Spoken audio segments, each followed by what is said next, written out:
Alors, je pense que c'est un moyen qui est clair d'améliorer les choses. Si on a des documents écrits, c'est bien. Puis peut-être juste un point, c'est qu'il faut faire attention. Il y a beaucoup de gens qui regardent sur l'Internet, puis qui là, ils nous arrivent avec plein d'anxiété. Puis tant de monde qui reviennent anxieux que de monde qui viennent informés avec l'Internet.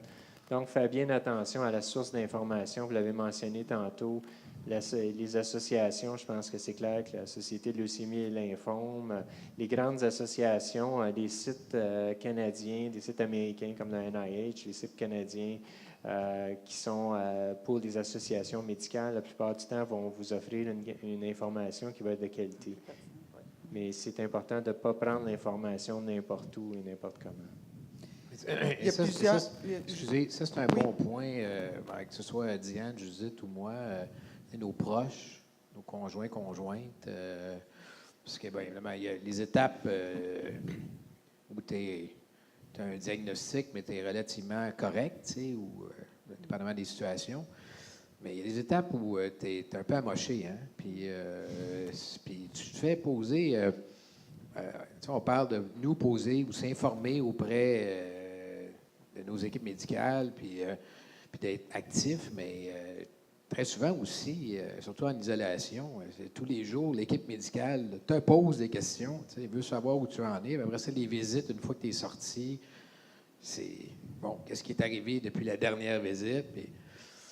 Puis là, des fois, tu t'en souviens bien, mais des fois, tu es en moins bon état, et c'est pas évident. Puis d'avoir des gens autour, des proches. Vous êtes en train de remercier votre conjoint. Oui, voilà. Ce que je comprends, on parle des patients qui jouent un rôle actif, mais les proches aussi, là, moi, je vais vous peuvent faire une différence. Je vais vous conter une histoire. Quand je soupçonnais que j'avais une leucémie, je ne savais pas laquelle, par les lectures sur l'Internet, parce que ma prise de sang était pas belle.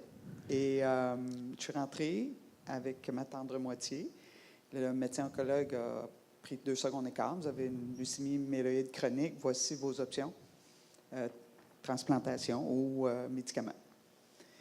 Moi, je suis sortie de là et beaucoup plus tard, parce que je te pourrais en parler, là, mais beaucoup plus tard, on a revisité cette journée-là et mes souvenirs et les souvenirs de ma tendre moitié étaient complètement différents.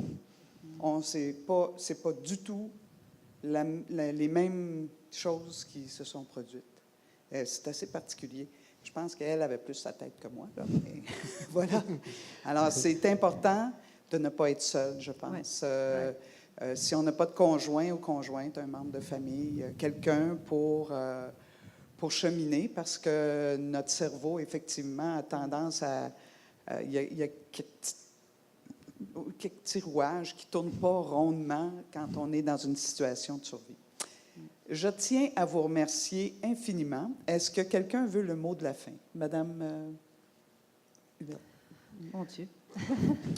Je vous donne le mot de la fin parce que vous avez fait une belle lecture, puis je pense qu'il y a quelque chose à l'intérieur de vous qui me dit que ça a aidé à votre guérison. Ah ben oui, c'est sûr que sans l'apport de la médecine, je ne serais pas ici. Mais j'ai été chanceuse, j'ai été vraiment privilégiée parce que ma greffe a bien été, les traitements ont bien été. Oui, il y a eu des problématiques. Ça a été un peu les montagnes russes, surtout dans les 2 années qui ont suivi. Mais somme toute, j'ai été vraiment chanceuse. Puis je dis souvent, qu'à tout prendre, j'ai été chanceuse d'avoir cette maladie-là plutôt qu'une autre parce que j'ai tous mes membres. Je peux fonctionner, je peux faire à peu près tout ce que je veux. J'ai juste à calculer la dose d'énergie dont j'ai besoin. Mais en dehors de ça, je suis vraiment privilégiée. Donc, le travail que j'ai fait sur moi, c'est juste venu en complémentarité, je pense, pour m'aider à mieux vivre ce que j'avais à vivre. Mais c'est sûr que je ne serais pas ici aujourd'hui sans l'apport de vous êtes resplendissante, madame. Merci beaucoup. Une main d'applaudissement pour nos panélistes. Un gros merci.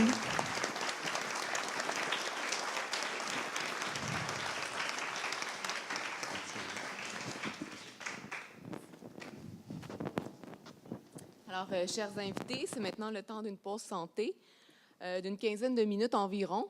Alors, de l'eau, des fruits, des biscuits vous seront offerts sur la passerelle.